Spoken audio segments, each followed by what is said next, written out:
Good evening, everyone. I would like to welcome all of you on this platform today. We, the Brahma Kumaris, we often greet each other with the saying Om Shanti, which means greetings of peace. I see from the list of participants with us today, there are some of you who are not from Indonesia, they are from different parts of the world. So a very good morning to all of you, or maybe a good afternoon to all of you. So today we have with us, I like to call him Brother Yogesh, because since the first time I met Yogesh, the warmth that he extended when I visited Istanbul for the first time was so good that it just felt like I was with my family there. And he is a profound speaker. He is a personal development leader and also a workshop facilitator. He speaks on various topics, but one of the topics that I personally like very much is dealing with anger and frustration. So without further ado, I shall now request Brother Yogesh to take over.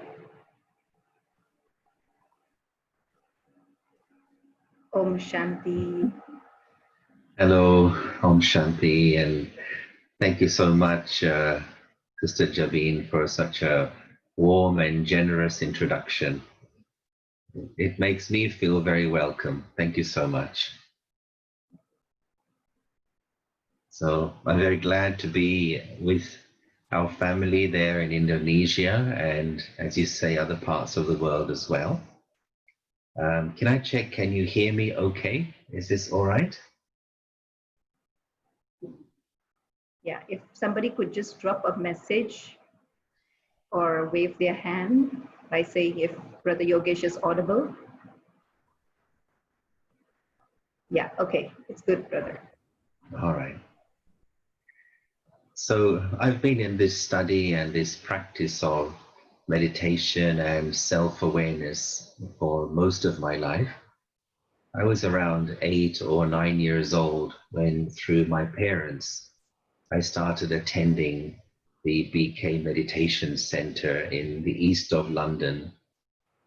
And so since then, it's become part of the daily life experience. And one thing is for sure, that when one builds meditation and the inner journey into their lifestyle, then life becomes very interesting. And one realizes that, yes, there is a world outside, and that's the world of our studies, our career, family, travel, and so on. But also there is a world inside every person. And that's the world of our thoughts, our emotions, our beliefs, our preferences, etc. And most people give more attention to their outer life and less to the inner life. And I believe due to this imbalance, we have situations in the world where we can do amazing things with technology. We can travel so far, we can communicate instantaneously as we are now across the world. We have great advances in healthcare, but yet we also find very high stress levels. We find problems in relationships, divorces, and so on. And so basically the lack of ability to manage one's own emotions and one's own mind. And I believe this is really the important area in human life with regard to dealing with stress, frustration, anger, and indeed any of those emotions, fear, jealousy, revenge. All of it is very much connected with how well my mind is in my control. And I like to see it like this, that it is often said that sport is a mind game. And sports psychologists will, of course, work on that part of the athlete to train them to be mentally strong and tell them that if you can win here, then you can win on the track, for example. It's also true that business is a mind game. Politics is a mind game. And eventually, the biggest mind game of all is life itself.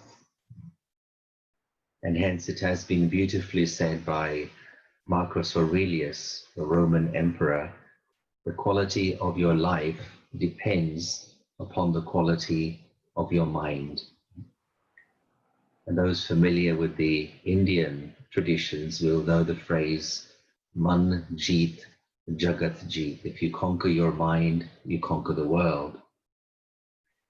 And so when it comes to dealing with anger, frustration, understanding the mind is a very big part of it.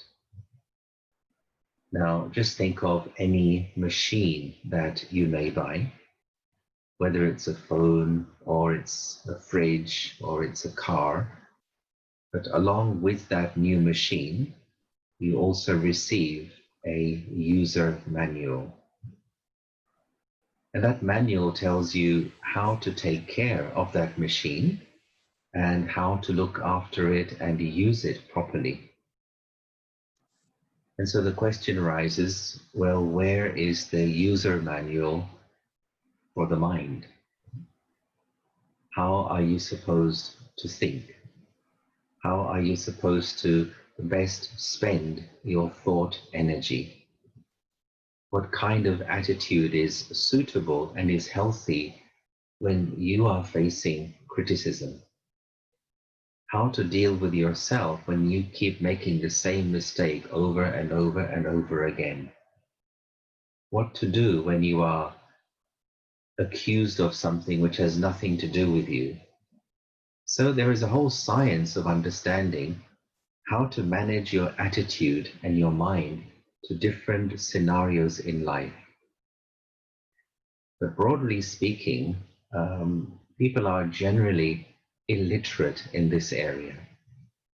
And the result of this is that we develop what I consider to be the worst of all human habits, and that is overthinking.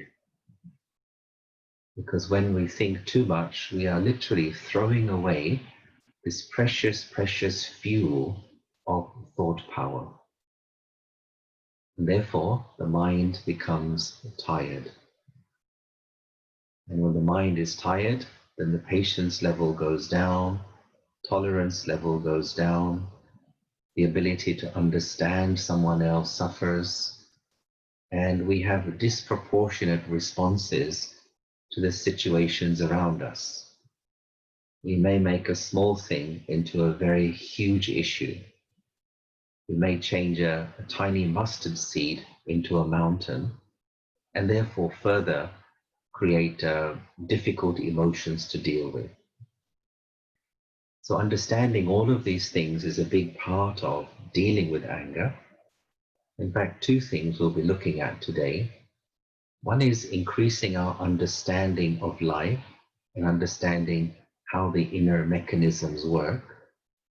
The second thing which helps us to improve ourselves is learning how to build a practice of reflection or meditation into our day-to-day life. And these two things together, these really are the two wings to make a person fly, to mature spiritually and emotionally. Understanding and experience, these must go together.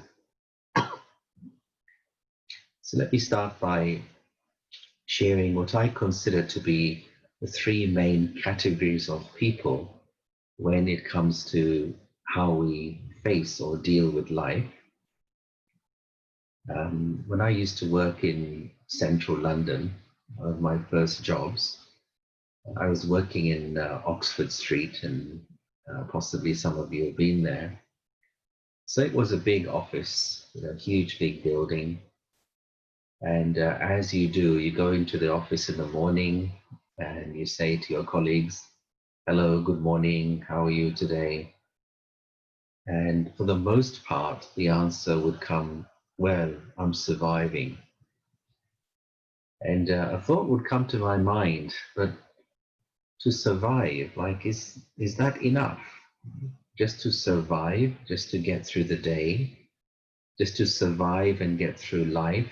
I mean, is that it? There must be more. And of course, it became a kind of cliche term just to say that. But then I thought that simply to survive is what maybe a plant would do, a tree would do. But we are human beings. We have perspective, we have intelligence.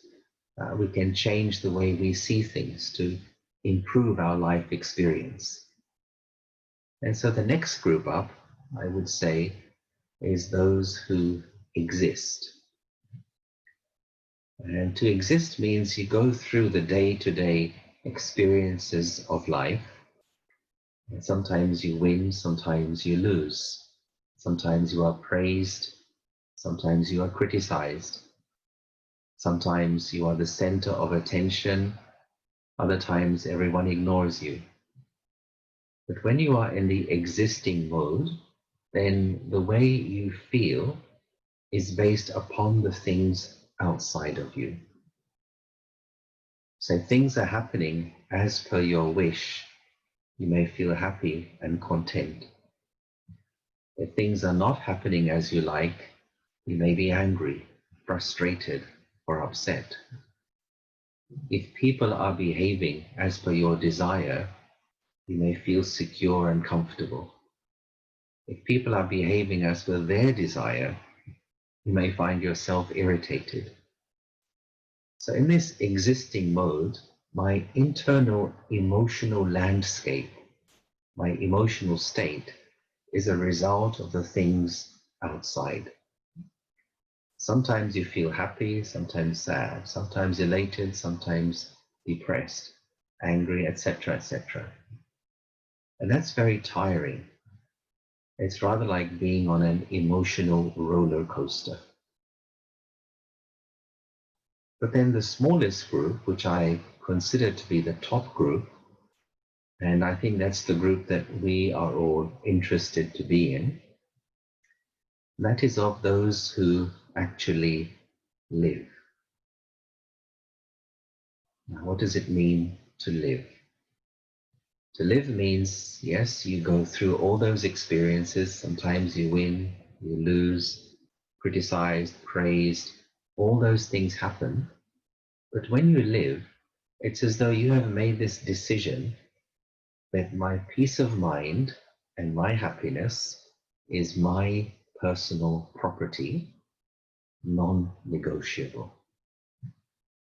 You don't allow what's happening outside to infiltrate and pollute and rob you of your peace of mind and your happiness.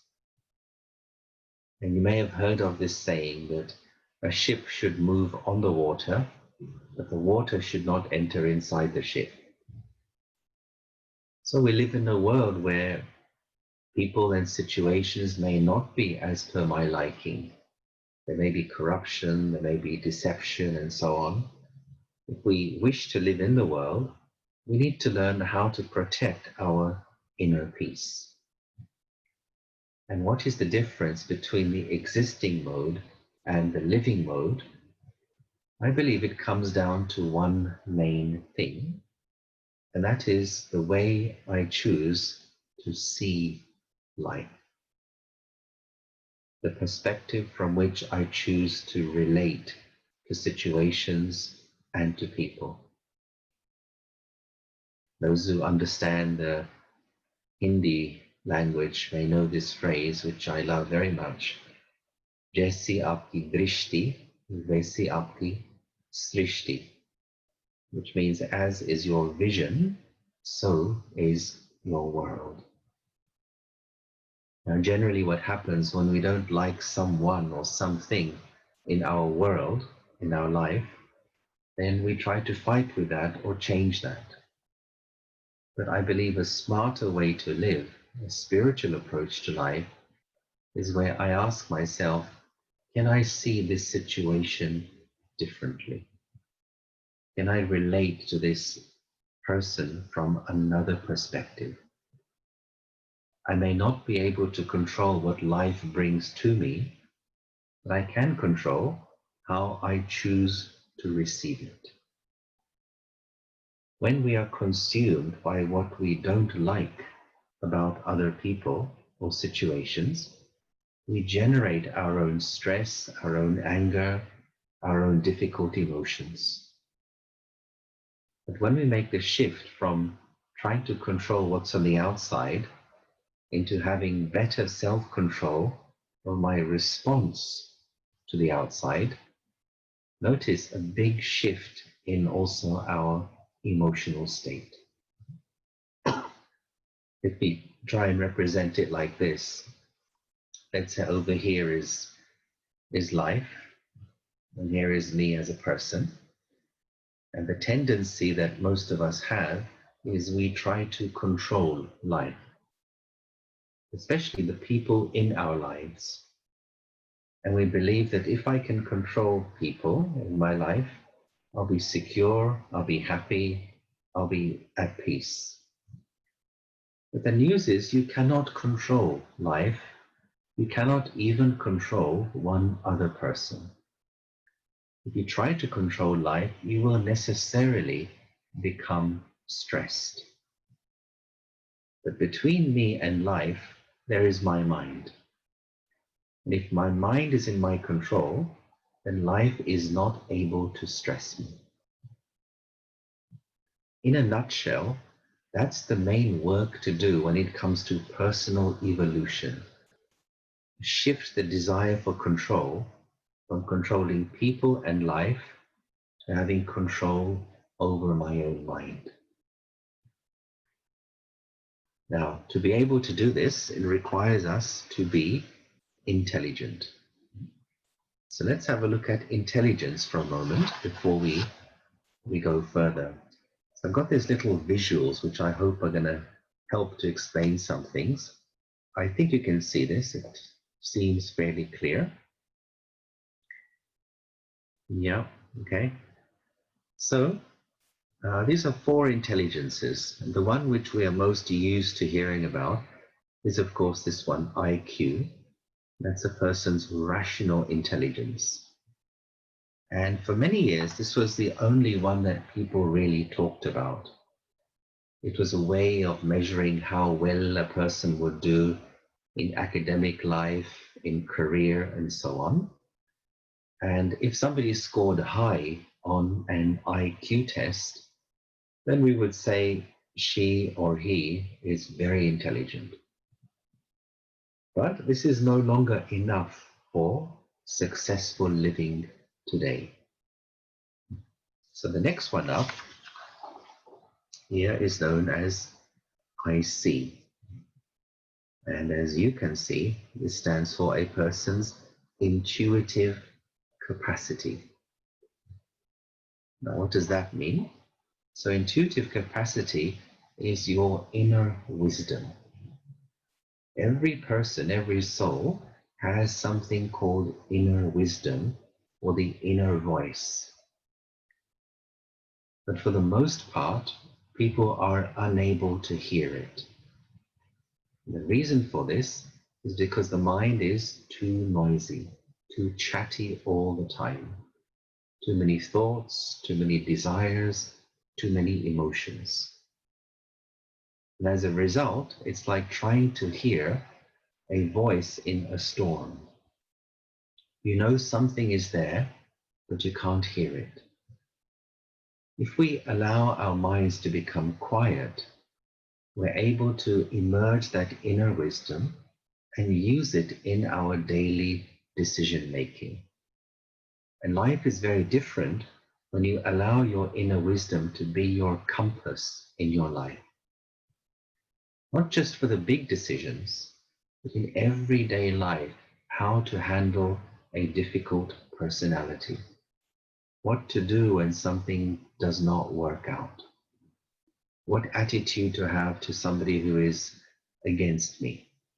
That inner wisdom will emerge and tell you what is the appropriate response at that time. And one of the things that really helps with this is the practice of relaxation, reflection, meditation. And so let's do this. Before we go further, let's do a little exercise in just seeing how easy it is to calm the mind, to make the mind quiet, and to visit the peace which is inside ourselves. So I'd like to suggest we do this practice which is known as creative visualization. And it just takes about 3 or 4 minutes. So what I'd suggest is if you are on a chair, try to have your back straight and have your feet flat on the floor. And I will guide you with a simple commentary, and you just follow as best as you can. If you wish to close your eyes, you may do that for this particular exercise.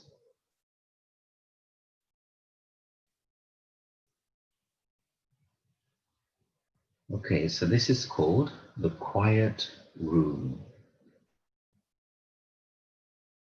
And so let's just take a few moments to relax the body and also to relax the mind. For these few moments, I want to experience the peace which is already inside me.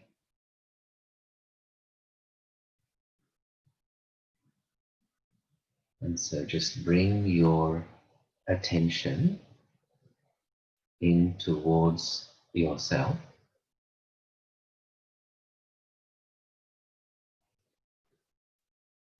And now bring your attention up towards your face.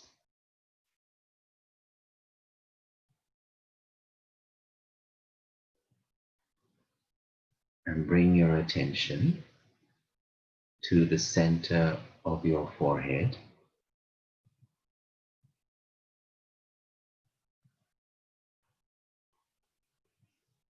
And here, at the center of your forehead, picture a small room.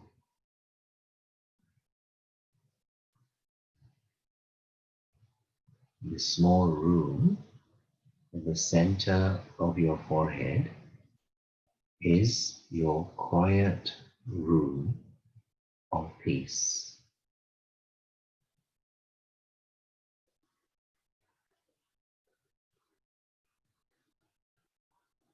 Just visualize this very pleasant, quiet room of peace in the center of your forehead.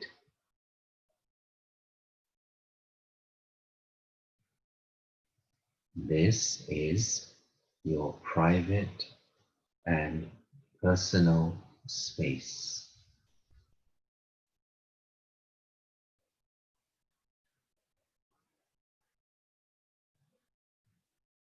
When you are inside your quiet room,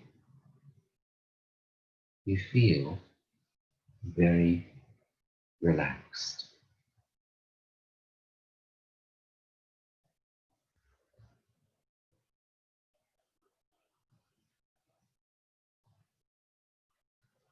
Inside your quiet room, you are safe,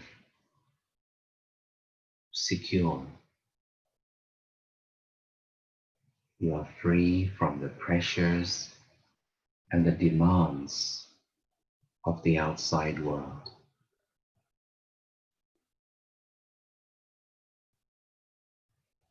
You can let go of your daily roles and responsibilities.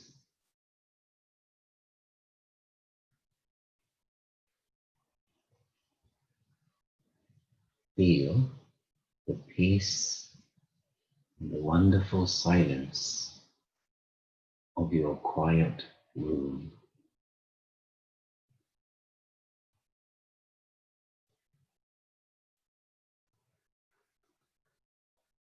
And just allow your mind to absorb this atmosphere of serenity, tranquility.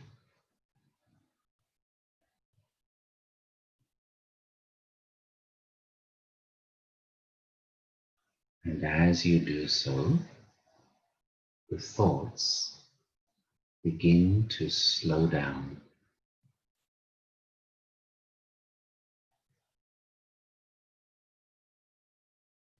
The mind becomes calm,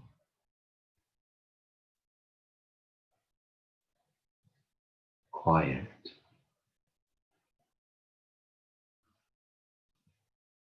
relaxed.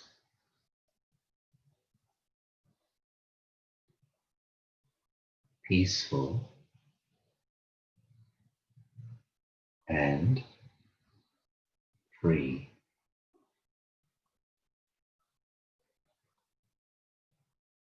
Just be with this feeling of peace in your mind for 1 minute.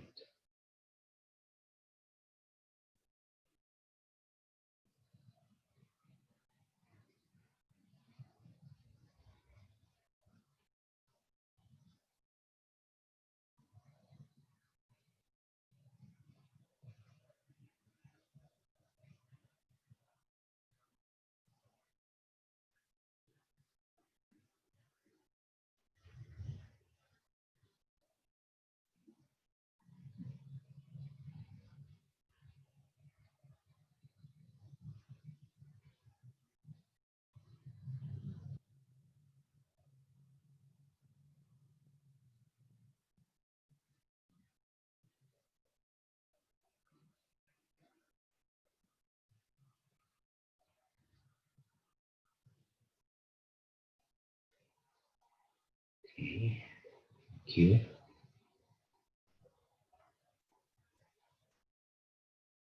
So, hoping you feel a little more relaxed. And if you do, then I would suggest you try to build this into your life every day, at least once or twice a day. Once mid-morning, maybe once mid-afternoon. Because as your mind is looked after better, if your mind is respected more, then you will naturally have a greater self-control as you pass through the day. And what I find is in most big cities today, life is disrespectful to the mind. So much information, so many things to process. And just as our body requires food, oxygen, etc., water, sleep, so too the mind requires and deserves peace. So hopefully this will help to develop one's own personal inner strength. So let's look more closely at anger and what is this whole thing called anger. Now some people, they get more angry in their relationship with themselves. So for example, if they keep making the same mistake again and again, it's self-directed anger, frustration. Or another very common one, of course, is you want to go on a diet and you do it perfectly for 2 days. And then you break that and then you start again, you break it again, start again. You get very upset with yourself. Then there are people who get very angry with other people, which is also a big area to look at. Why people become angry with others. And then the third area is anger with machines. could be your phone, it could be your laptop, things which just refuse to work, especially when you need them. So there are two main ways by which people manifest their anger. Some people, they will explode with anger. So there is the explosion. And so when people explode with anger, then they shout and they scream, they raise their voice, they will slam car doors, slam the front door, they will thump things down on the table, they may even make cups and saucers fly in the kitchen. So when there is explosive anger, it's very obvious this person is angry and out of control. And of course, it ruins the whole atmosphere in the house or in the office. And when somebody else is in a state of anger, explosive anger, there is no point in trying to reason with that person or trying to talk to them logically, because they're unable to listen to anything when they are caught in this red mist called anger. Anger also has been described as a temporary form of insanity. When you are angry, you are technically mad at that time. Try looking in the mirror next time you're angry. You will look like a crazy person. It is also said anger is blind, in the sense that you may spend years building something up, and in a moment of anger, you can destroy everything. You don't realize what you're doing when you're angry. You can destroy your own property, and of course, even worse is violence towards others, even towards loved ones, which then later you may regret. So there is explosive anger which manifests in these ways. But then there are people who don't explode with anger, but they go the other way. They implode with anger. And so as the term suggests, when you explode, the energy is just expressed outward.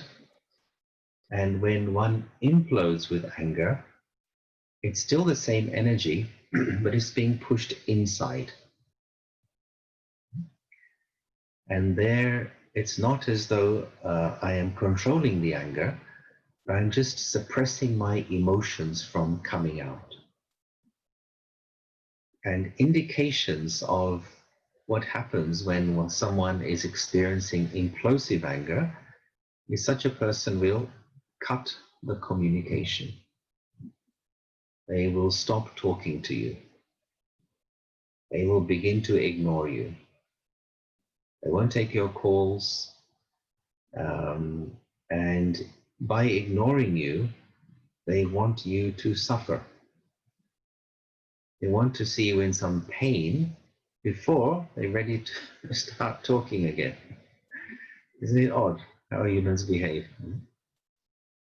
And also it is said in a state of implosive anger, we practice selective deafness and selective blindness, which is where we see everyone in the room, we hear everyone in the room, except the person I feel angry with. Can't hear what he is saying, didn't see him. Now, of course, even in implosive anger, if I'm carrying that energy in my mind, then who is suffering? It's me who's suffering. And so we know that when you carry any kind of negative energy in your mind, firstly, physically, your body will suffer. I believe pretty much all physical ailments have their roots in our mind and emotions. So not a good idea to harbor feelings of revenge or grudges or anger in the mind, because my own physical health will suffer. But secondly, psychologically, there'll be complications too. It will not allow me to express the best of myself. It will block my own happiness. So what to do? How to deal with this energy called anger? Well, there are what we may call as some short-term remedies, but then there is the long-term solution, which is the thing I think we're really interested in. So here are some short-term remedies. One is to do something called postponement. Postpone the anger. And it's like this. Let's say something happens, or someone says something you don't like, and you feel that anger rising in you. You feel you want to be angry and maybe shout. Of course, it's your mind that is feeling like that. And remember, the mind is a child. Now, children can be very sweet, very cute, very nice, but also children can't wait for something. I want this and I want it now. And children know only what they want, not what they need. And so you have to be a good parent to your mind. So you say to your mind, okay, mind, what he or she said was not very kind. So yes, let's be angry, but mind, let's do it after 1 minute, okay? And 1 minute later, you say, okay, mind, let's be angry, but can we delay it by 30 seconds more? 30 seconds later, you say, okay, let's be angry, but can we give it another 15 seconds? This way you keep delaying the outburst of that emotion. And as you delay or as you postpone it, the intensity of that emotion will begin to reduce. And this will give you the chance to regain your self-control. Try it.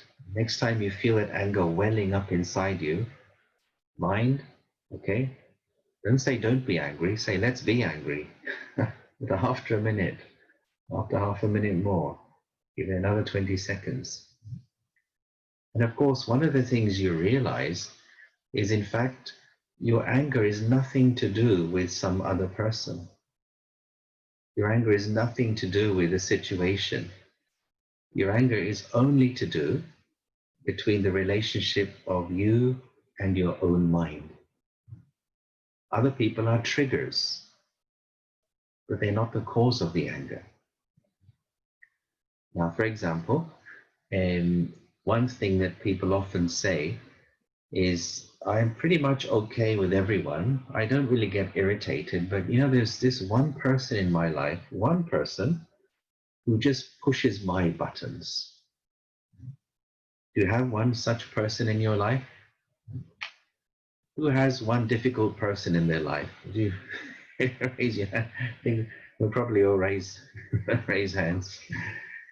And we say this one person seems to have a degree, a PhD in irritating me, as though this individual has been parachuted strategically into my life just to give me anguish.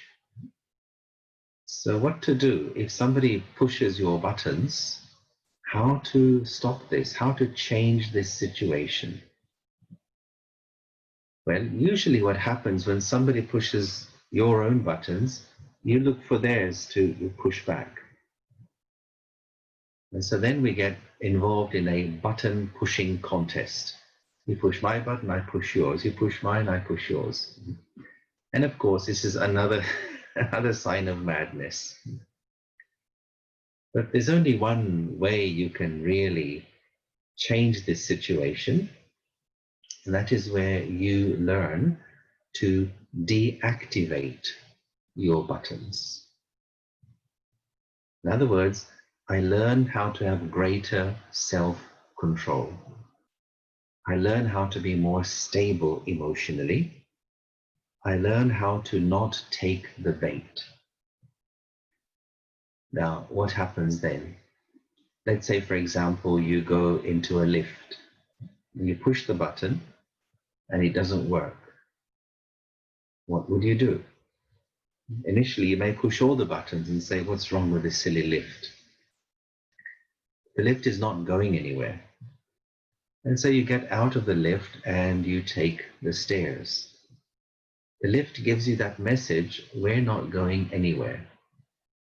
In the same way, the more I develop self-control, the more I learn to own my peace, own my happiness, then I'm giving a non-verbal message to the other person. Non-verbal. That message is, you can no longer upset me. You can no longer make me angry. You can no longer make me feel bad. Don't say it. If you say it, then there'll be more of a reaction, but it's a non-verbal message. And this will eventually cause the other person to change their behavior towards you. This highlights one of the important principles of living with spirituality, and that is that never ask to be respected, but work on raising your self-respect. If my self-respect is high, I will naturally command respect from others. If my self-respect is low, I will demand respect from others and I won't get real respect. In simple terms, my relationship with others is a reflection of my relationship with myself. To maintain self-respect means I make that pledge, I make that contract with myself. My peace of mind, my happiness is my personal property, non-negotiable, full stop. No matter what happens, no matter who says what, I'm not going to let go of my peace of mind and my happiness. If I'm respecting that, if I'm paying attention to that, life and relationships begin to notice and begin to correspond to that, begin to respect that also. So postponement is one thing we can practice in terms of a short-term remedy. Excuse me. A second strategy to try out is something we may call as to diffuse the anger bomb. Now, just like if the police finds a bomb somewhere, they cut the wires, they defuse it before it goes off. In the same way, how to defuse the anger bomb before it explodes. Well, what helps for this is to find a word or a phrase or a sentence which is personally meaningful to you that you can remind yourself of to change the direction of your thoughts. So let's say you are feeling angry because of something, because of someone, and those thoughts of anger come, such as how dare he talks to me like this, or what gives her the right to make this decision, or how could they so and so. These kinds of thoughts come, which then are going to lead to anger. At that time, use a meaningful diffusing phrase. Here are some examples. You may use these, or you may, of course, find your own, which touch your heart. So, for example, one person uses this phrase that the way that person speaks is his or her choice. The way I feel is my choice. So it's not I'm talking to the other person, I'm talking to my mind. I'm telling my mind, don't feel offended because of this person's attitude. No, that's his business. That's his choice. But the way I feel is my choice. I choose to keep my dignity. I choose to keep my peace. I choose to keep my self-respect. So I am talking to and reminding my own mind. Or another example, one lady uses the phrase, when she finds herself getting irritated or frustrated, she just reminds herself, using her own name, she says, there are worse things happening in the world than this. Because what leads to anger is our perspective of life becomes very narrow. When we see things from a very narrow perspective, we take everything personally. We take everything too seriously. And the result of that is a little situation creates a big emotional reaction. So at that time, a phrase such as, okay, this is not good, the situation is not good, the person said something not good, that there are worse things happening in the world, at that moment you have widened your perspective and you see things more in proportion. Other simple phrases could be something just like, let it go. Just let it go. It's not worth losing your peace for this. Then it's a question of practicing to deploy these phrases into your personal life and relationships. And as I mentioned earlier, it's good if you can think for yourself, what phrase, what word, or what image can I deploy into my thinking in the heat of the moment? When you feel your anger is rising, at that moment you have to remember it. It's easy to do this when you're not angry. The test is when the situation comes which you don't like, that time I have to remember it. So some people even find it useful to make a little list of phrases that are meaningful for you, write them somewhere and stick them where you can see. Just like people have diagrams of diets they want to go on, or foods which are good for you, foods which are not good for you in their kitchen or their fridge. So too for the mind, little thoughts, little slogans which reminds you of your self-respect and your dignity. So these are two little things which can help to postpone and to diffuse the anger. Now, I'm hoping this is making sense so far before we come to the last part. The last part is then really how to deal with the very roots of anger. It's one thing to deal with the symptoms, and we need those skills, which we have talked about. But then the question is, why do we become angry in the first place? Why does anger happen? Under which circumstances does anger arise for me personally? And what's going on when I am generating the anger emotion? What am I trying to achieve by becoming angry? What is anger an attempt to reach? So if we decode anger, if we look at the chemistry of anger, then we'll see what's actually going on there. Because different emotions have different coded messages. Why, for example, is it that one gets angry when we don't like something?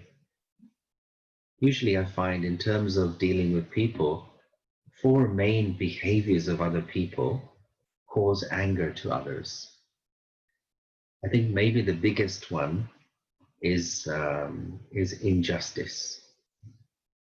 When there is injustice towards you, or you see injustice happening to somebody else, you may begin to experience anger. Another is dishonesty. If somebody is telling you lies in your face, and you know that person is lying, and he knows that you know he's lying, and you know that he knows that you know that he's lying, but the game goes on. And you think, what is this? So injustice, dishonesty. Another one is disrespect. And disrespect can be in the way somebody behaves towards you, or it can be in the street, in cars, the way they drive their cars. Different forms of the way disrespect is shown. And the fourth one I find is irresponsibility. Where somebody says they're going to do something, but they don't do it, and they don't tell you, and then you have to rush to do it. So these things happen. But still the question arises, even though these things may happen, why do I feel angry? Why doesn't some other emotion come out in those situations? Why not guilt? Why not fear? Why not jealousy? Why not happiness? Why not love? Why anger? What is this thing called anger? Why does this particular emotion come in this particular situation? Well, if we really analyze it deeply, what we will find is that behind anger, the main tendency, which is a mistake, is the tendency to try to control. That is the mistake. By being angry, I'm trying to control someone or something. And as long as that controlling tendency is there, anger will always be there. The reality is nobody else makes you angry. No person, no situation makes you angry. Your laptop, your mobile phone does not make you angry. But it's actually you are generating that emotion of anger by yourself. So how to get rid of this tendency of controlling? Let's spend a few minutes looking at that now. So here I've drawn up a little diagram, which is called the Control Continuum. And this is just telling us about what you can control and what you cannot control. So what sort of things can we not control? 0% control. In terms of what makes you feel angry. Okay, you may say it's traffic, it's politicians. Some people get angry when there's noise. And then other human behaviors. As I mentioned earlier, there's, what do we say, disrespect, injustice, irresponsibility, and so on. Now, if I try to control that which cannot be controlled, the result is I will experience stressful emotions. And the main one is anger. But in addition, there could be anxiety. There can be fear. There can be revenge, jealousy. All of these are called ego-based emotions, because I'm trying to control that which cannot be controlled. But the thing to do is to shift my desire for control to over here. What can you control 100%, at least potentially? The only thing you can control is yourself. And yourself means you can control your responses. You can control your attitude. You can control your words, and eventually even your thoughts. So the main solution, the main remedy to dealing with anger and all these stressful emotions is to shift the desire for control from here to over here. In other words, reminding myself, I can't control this person, I can't control this situation, but I can control my response to this person, my response to this situation. And it's the phrase which we often use in many contexts, shift from reacting to responding.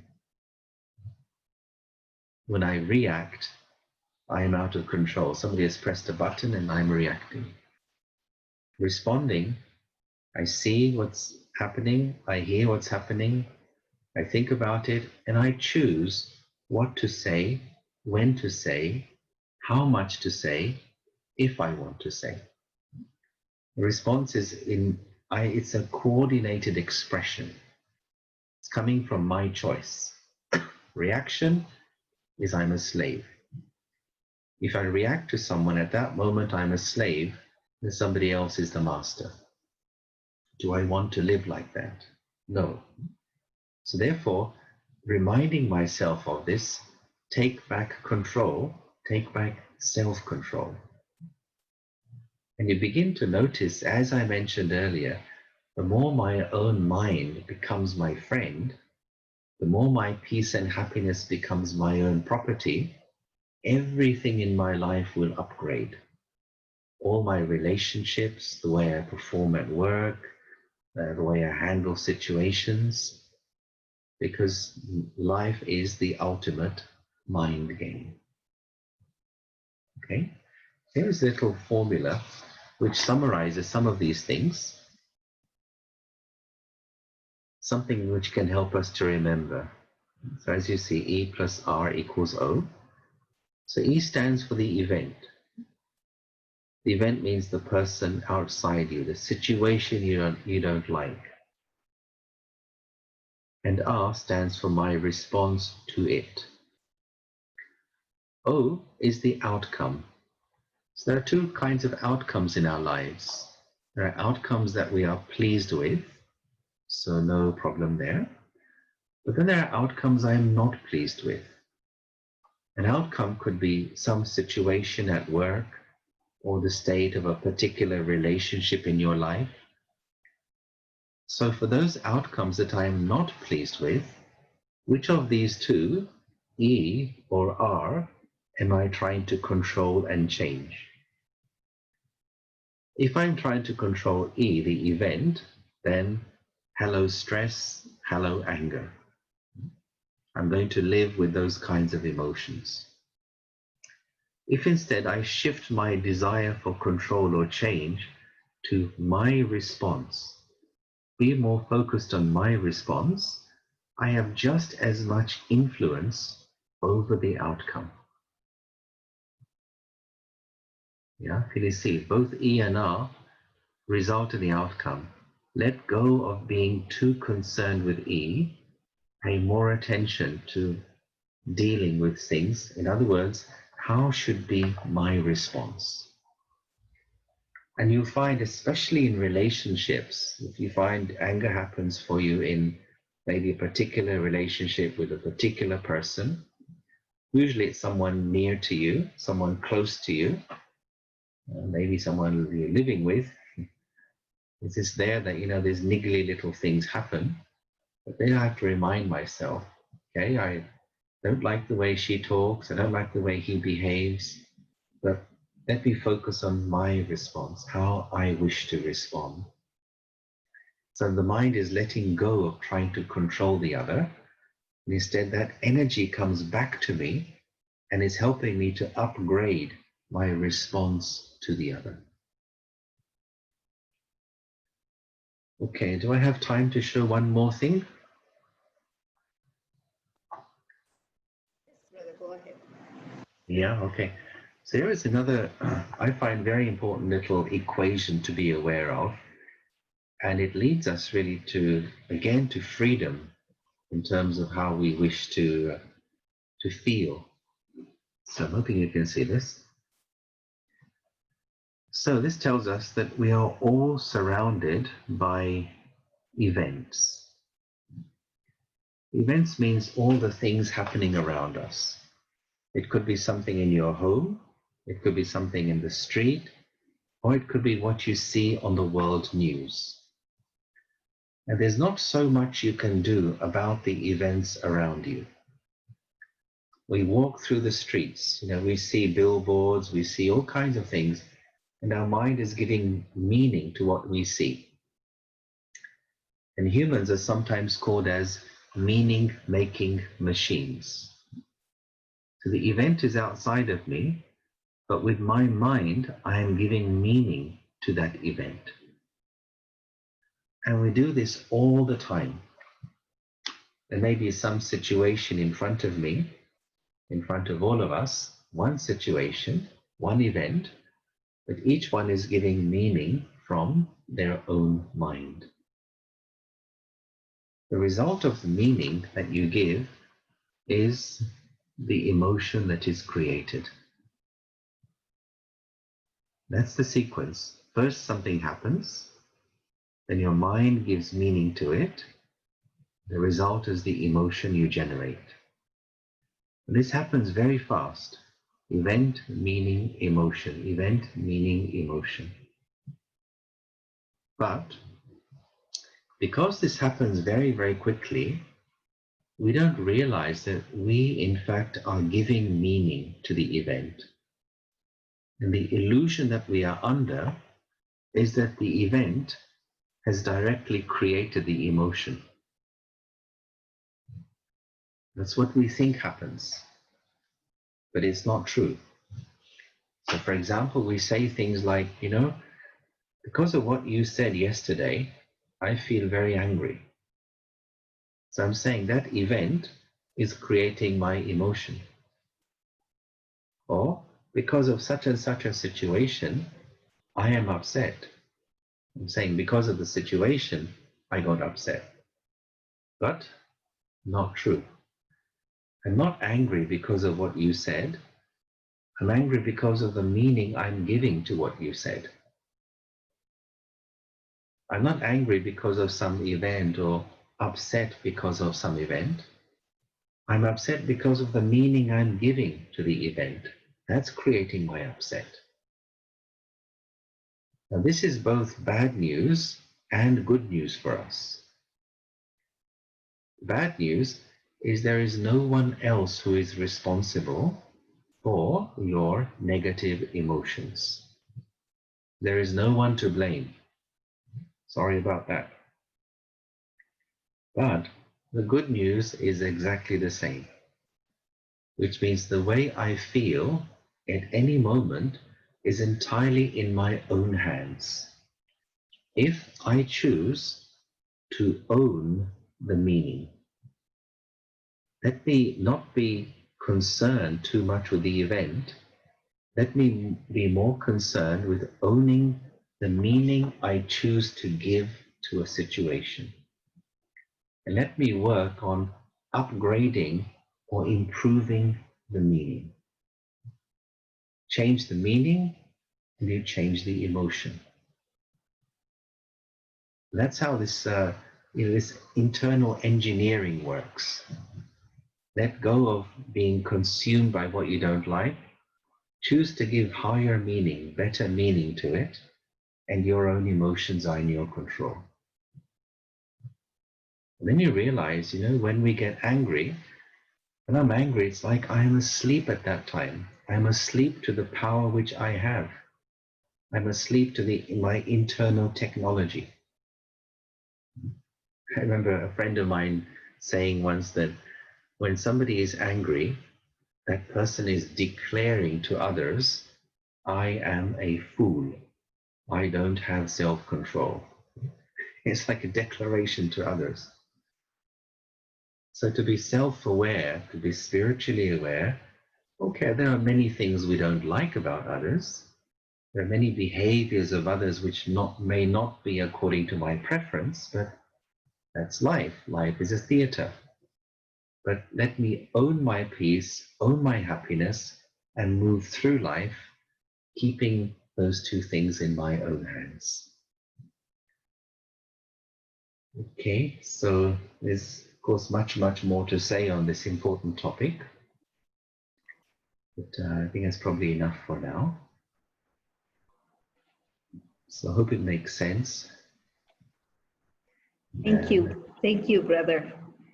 It is indeed very eye-opening, and it feels like today you have shared with us a secret recipe, because whoever knows you, I'm sure, is very well aware that you never get angry. So it's like your secret recipe that you have shared with us today. So I would like to request everyone who would like to ask questions, kindly drop your questions on the chat box, and I shall then read them out to Brother Yogesh. And in the meanwhile, brother, I would like to highlight some of the points that I felt really touched me. Yeah? Yeah. Have a glass. So I really like that the way I choose to see and relate to things and people. So basically I have my remote control in my hand. and what you said, that as is your vision, and so is your world. Because there are many more, like what you shared about SQ, EQ, IC, and IQ. What we normally concentrate on is our IQ. Even when bringing up children, we always concentrate on their IQ. We make sure that their IQ level is in par, if not better, you know. So that is indeed a very good thought that you brought to our mind today. And life is disrespectful to the mind. So these points have really been very touching, very inspiring. And I have a question which has been actually sent to me before this talk started, is that everyone experiences anger, and it seems completely normal emotion, and it's healthy within limits. But anger can become a problem when it gets out of control. So when is anger healthy, and when does it become harmful or out of control? Okay. Firstly, let's look at the word normal. When somebody's saying it's normal, what is normal? What's normal today? You know, who's normal today? Are you normal? Am I normal? Normal is what the majority does. And when the majority starts doing something different, we call it the new normal. But normal is different to natural. And one of the basic foundations of the study we do, and I think the spiritual journey in any context, is that the real nature of the human soul is actually very beautiful, very pure, very divine. And the spiritual journey is nothing more than a return journey back to that beauty and back to that fullness. So in that context, anger has been described, as I mentioned earlier, as a form of insanity. Anger, you may call it irritation, you may call it frustration, you may call it being annoyed. You know, we all experience that to different extents. And it's not so harmful when it's just a little irritation. You may say it's not so bad or it doesn't hurt others. True. But if we really wish to return to true peace, then even that irritation is something that's actually, it's like bleeding the soul of its energy. So in that sense, if I use the word meditation, it comes from the Latin word medere. And medere means to heal. The healing of the soul, healing from anger, healing from ego, healing from all these emotions. So it's possible to be completely without anger, but also important to say it doesn't mean you become passive and you do nothing. It doesn't mean you allow things to be as they are. You can be very focused, very purposeful, very determined, very firm, but without the energy of anger. And I have seen, some people like that, some great yogis, and Sister Javine has seen them too, that nothing will shake them, but it doesn't mean that they are, distant to life. Very involved, very firm decision makers, making sometimes hard and unpopular decisions, but without the anger energy. Because ultimately, the energy of anger is destructive, and it's not good for me on any level, and not good in our relationships also. There are some questions, brother. Do you have some time? Because we have some questions here. Thank you, brother. You have given such a wonderful insight into the topic. I would like to ask if postponement is not the same as implode, as we are keeping it inside for a while? Yeah. Well, postponement is as I mentioned earlier, it's a short-term remedy just to make you feel good at that time, But what we really need is the long-term solution. So postponement is I am allowing the energy to reduce, the intensity of the emotion to reduce. Implosion is, yeah, I'm holding it inside and I'm waiting for a moment, perhaps for a big explosion to happen. The result of implosion is the pressure gradually builds up, and one day there is a nuclear explosion, a big meltdown. Postponement is I acknowledge I'm not feeling good, I delay it, so gradually it begins to peter out. Of course, in postponement, why postponement is only a short-term remedy is because the tendency to get angry next time is still there. And that's why the long-term method of letting go of the tendency to control, that also has to be deployed to remove anger from its roots. The next question is, one question is that mind of children and people around us are programmed on anger. When we are easy on them, they take us for granted. So how do we deal with them? Yeah, well, especially with children, of course, one's own behavior has the greatest impact on others. People will remember how you behave more than what you say. So how not to be taken advantage of? Well, there's two extremes here. Some people become aggressive when they don't like being taken advantage of. They may shout or get confrontational or get involved in an argument, shout and scream. Well, some people go right the other way and they become passive. They do nothing. They become like a doormat, and then others ride over them and manipulate them, take advantage. But neither of these two extremes is really healthy.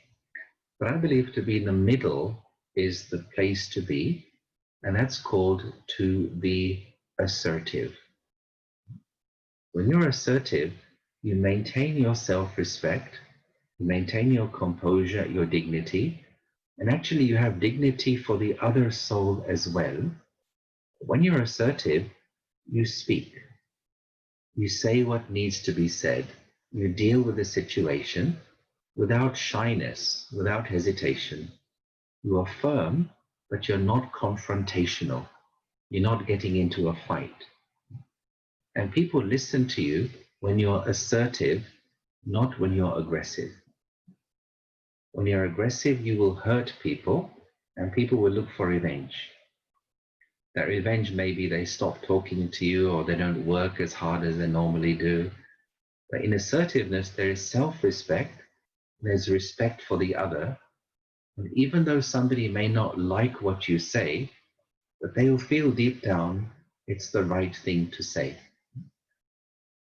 If I'm firm on my being assertive, it really stabilizes relationships. Someone on YouTube has asked a question. How do you control our frustration if we have some plan and illusion? If we, have? If we have some plan or illusion. How do we control our frustration if we have some plan or illusion? You mean which does not become reality, I suppose? I suppose, yes. Yeah. Well, I mean, of course, depends on the situation, what that plan is, how realistic it is. If it is not becoming a reality, look at the reasons for that. Is there something more I need to do in order to make it happen? And generally speaking, there are three things we need to make plan become practical. I just mentioned them without going too much into them. The first thing is you need to be focused. If you're not focused, then part of your energy is going towards the plan, another part is going somewhere else. another part may be going in the opposite direction.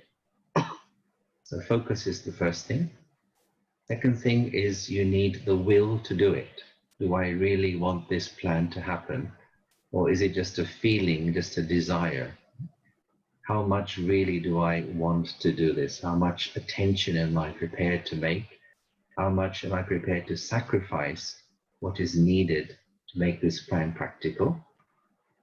The third thing you require are the skills, the capability, and the know-how. Maybe I need some training. Maybe I need to learn a bit more about how to do things. So check these three things and see what may be lacking, fill what is lacking, and then the rubber meets the road. The plan becomes practical. There are plenty questions, brother, but I think we will not be able to cover them all. So we'll take this last one.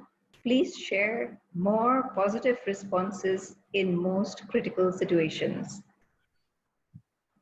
Most positive responses in critical situations. Yes. Well, a fairly broad question. I would say that the main one is this, and it's something I was told when I was a kid, and I always remember that whenever you face any kind of adversity, the first thing to do is to stabilize your mind in your self-respect. First do that, then look at the situation. Don't immediately start thinking, what should I do? Who should I call? What's the right thing to do? No. Be still. Be in your peace. Be in that thought, I am a peaceful soul. I am a powerful soul. I'm a joyful soul. Remind yourself of your self-respect. This will make you feel stable, safe, strong, and secure. And when the mind is stable, your intellect becomes very clear. And then you're able to see what to do in a situation. Usually what happens when the mind is jumping up and down with many thoughts, then we cannot see a solution in front of us, even if that solution is jumping up and down saying, here I am. So the main thing is this, keep the mind still, remember your self-respect, solve yourself first before you try to solve a problem. And see how much easier life is when I've learned the art of managing the peace, the stability of my own mind. Thank you, brother. Maybe we could end this session by having something like what you did earlier, taking us to the quiet room so that we can practice it daily. Yeah, sure. All right. Okay, so once again, ask everybody if you can have your back straight, your feet on the floor. So it's important to be alert, but also comfortable as well. Excuse me.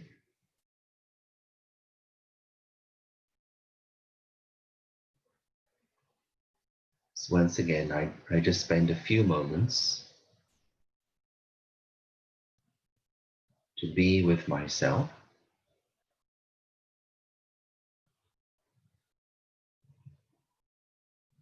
And I start by asking myself the question, who am I?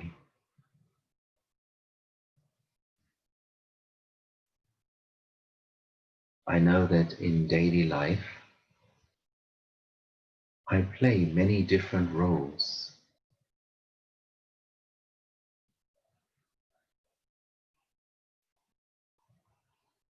I carry different labels, and I wear various masks. But I know there is more to me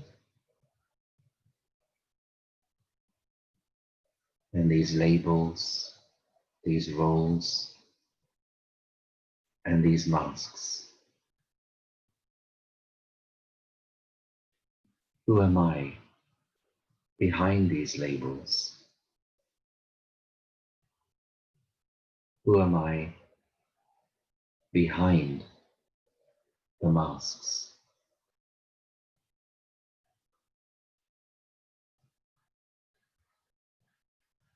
When I look in the mirror, I see the reflection of my face, my body, but I know there is more to me than simply this.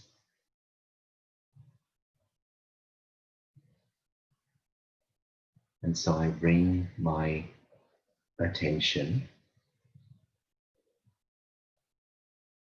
up towards my face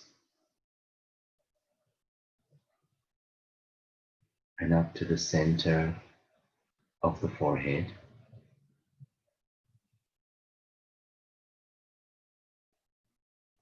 And here, at the center of the forehead, I picture a star of peaceful light.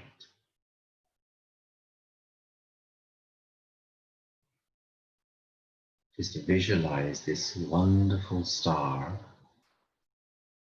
of peaceful light at the center of your forehead.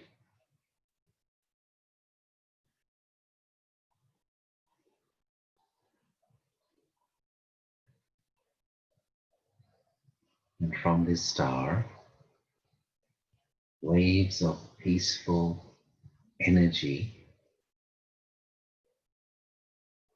are radiating in all four directions.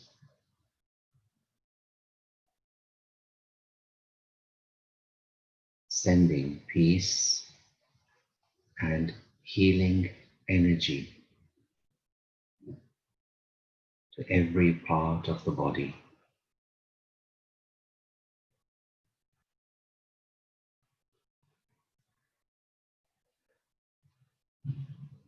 This wonderful star of peaceful light, this is me.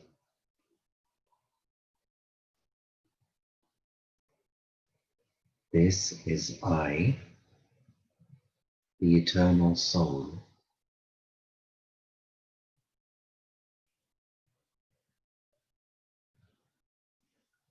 I, the soul, I am peace.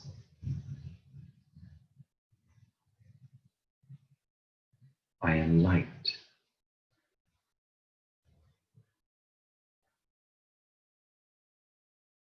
I am eternal.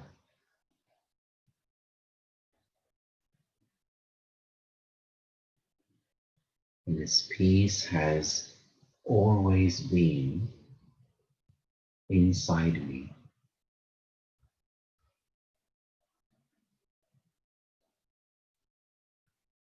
Now I choose to emerge this peace once again.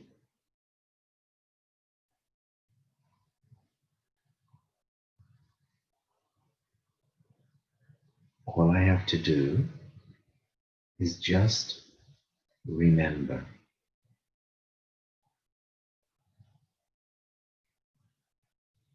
Remember, I am peace,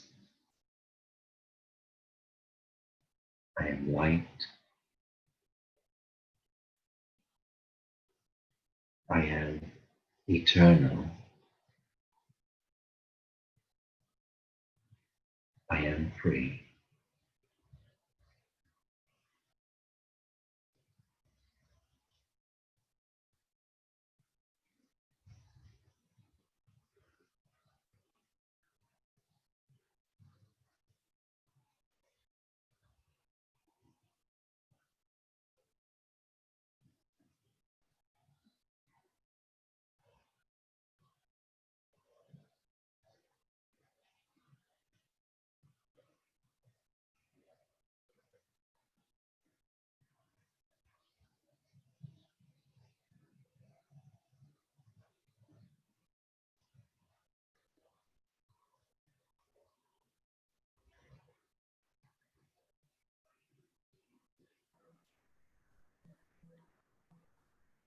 Once again, thank you very much, brother. I think the last thought that you said is, I am free.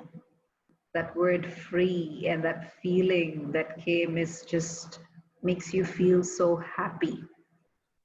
So thank you very much once again for sharing with us your wisdom today.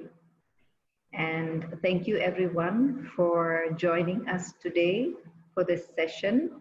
We will be having sessions like this. So do let me know, drop me a message so that I can keep you updated on the upcoming events. Thank you. Thank you very much. Om Shanti. All the best. Bye-bye.